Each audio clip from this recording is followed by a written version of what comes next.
Hello everyone, and welcome back to the Robert Hair Academy YouTube channel. Today, we're creating a dynamic short to long bob, but we're not stopping there. Not only will the outer perimeter line transition from short to long, but the interior will also feature short to long concave layering. Sectioning for this haircut is simple and symmetrical. We'll start by parting the hair straight down the center. Then, moving to the back, we'll create a clean vertical parting, followed by a horizontal section that runs just along the occipital bone.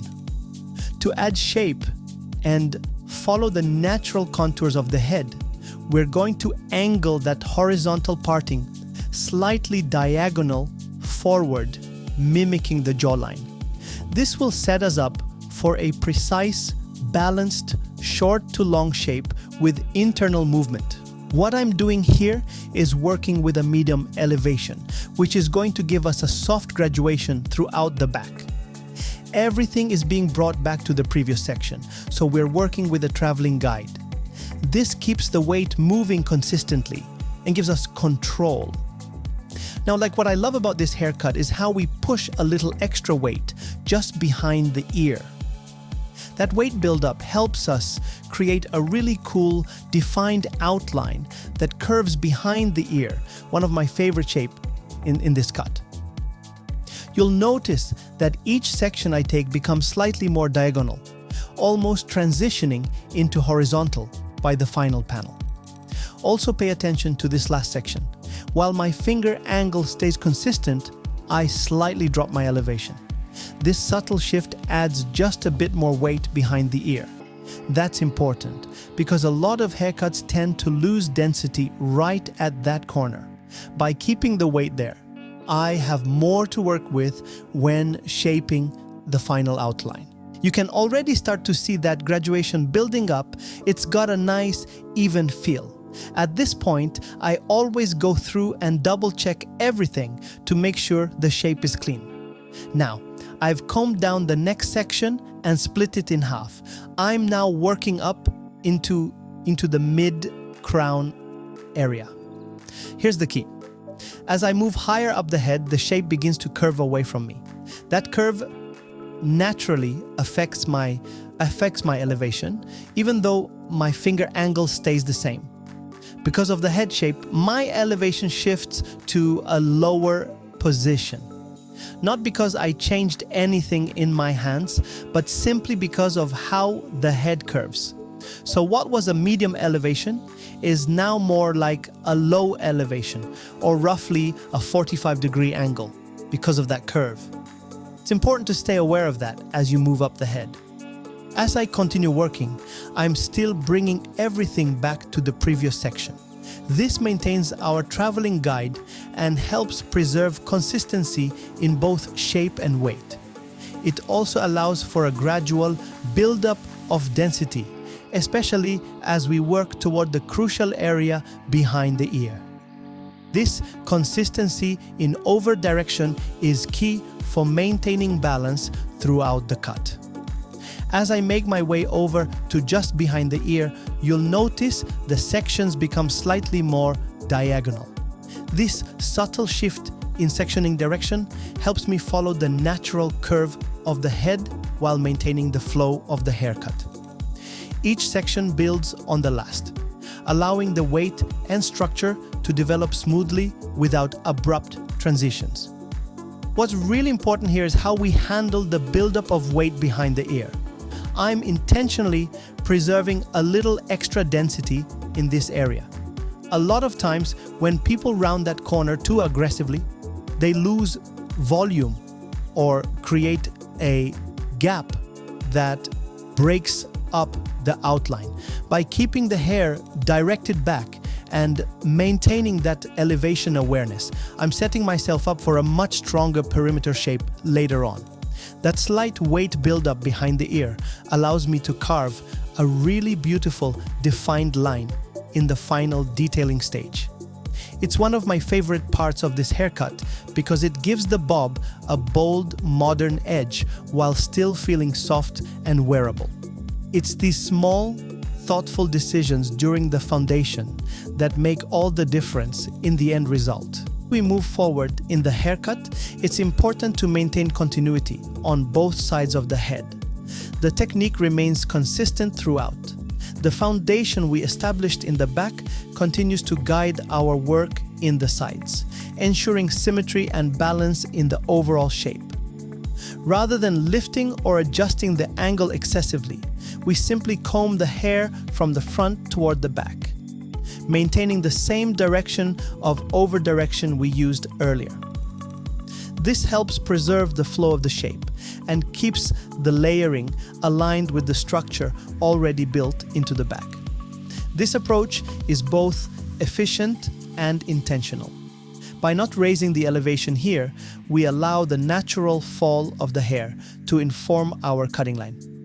The result is a clean transition from the back into the sides without creating unnecessary graduation or disrupting the weight distribution. We're essentially using the back as our reference point. Everything in the sides is brought back to that guide to ensure continuity. This not only simplifies the technique, but also strengthens the overall design. Nothing is disconnected, and every part supports the next. As we work through the sections, it's essential to remain consistent in our combing direction and cutting angle. Even slight variations can create uneven weight distribution or an unbalanced silhouette, so deliberate control is key at this stage. It's also important to check frequently. Whether you need to trim a section or not, combing it back and aligning it with the previous guide allows you to make confident decisions. Cutting only where necessary prevents over-thinning and maintains the integrity of the perimeter. This method is especially helpful in keeping the density strong behind the ear, where many cuts tend to lose their structure. By keeping everything aligned and directed to the back, we retain that subtle buildup of weight that adds visual strength and a solid outline. Ultimately, this technique isn't just about repetition, it's about refinement.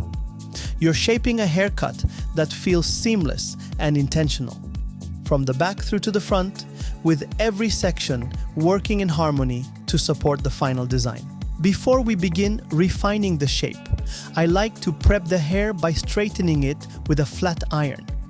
This step helps us clearly see the natural fall and ensures we can create a sharp, well-defined base.